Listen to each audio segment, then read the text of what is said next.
I was pleasantly surprised to find out that Paul and I were probably together in seminary. I arrived at Perkins in '59, and I think he graduated in '60.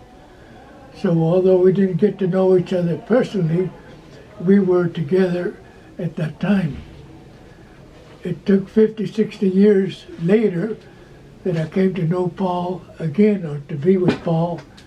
And I remember meeting him when we went to pick up bread at Kroger's to collect bread to bring to the church to be distributed to the people that needed food. I came to appreciate him, to enjoy his friendship, fellowship,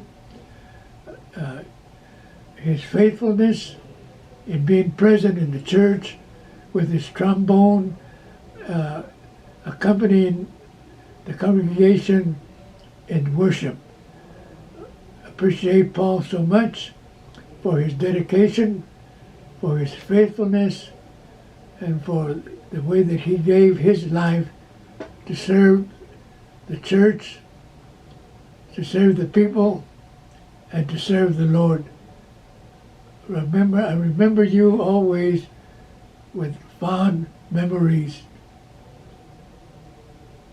Hope to see you again. Take care.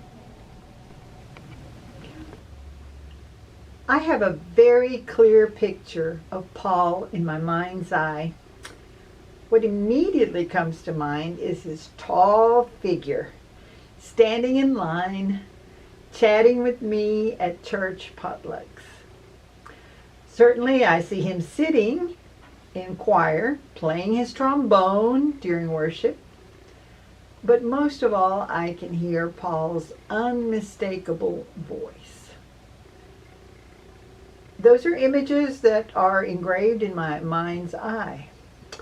But what is engraved and impressed in my heart is Paul's witness of devotion, of dedication, of faithfulness in serving, driving Sunday after Sunday a long, long distance from Bonham to come to worship. He and Gladys, his faithful companion, and to offer his musical talents.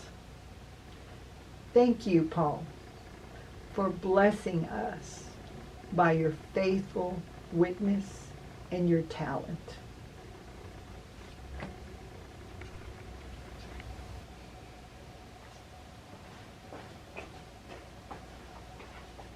Hi.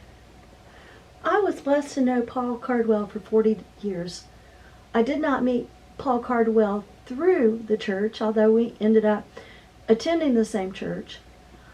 I met Paul Cardwell in 1980 when I was a student at Richland College, and I was involved in a group called the Richland War Gamers, and Paul came and played games there.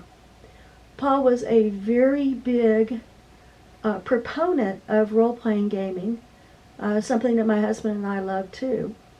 Paul authored 2 role-playing games, in fact, Myth World and Nuclear Winter.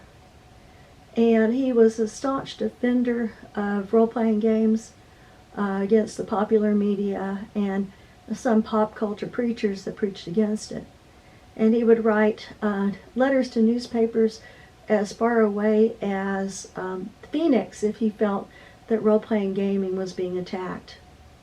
When I joined this church in 1996, I was surprised to see Paul here, knowing that he lived on Bonham, which is near the Oklahoma border, and about an hour and a half, 2-hour drive from the church. But it's just one sign of Paul's dedication to the church and his love of God that he drove that 80 miles.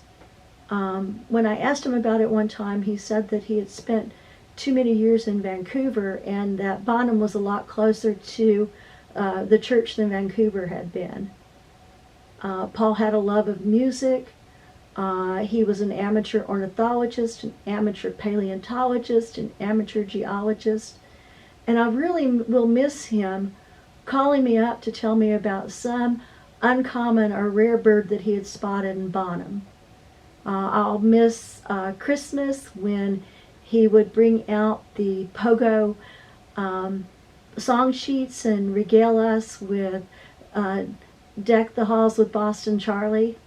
I will miss him on Pentecost Sunday when we read the Pentecost story and remember how he read it with a particular emphasis on they're not drunk, it's only 8 o'clock in the morning.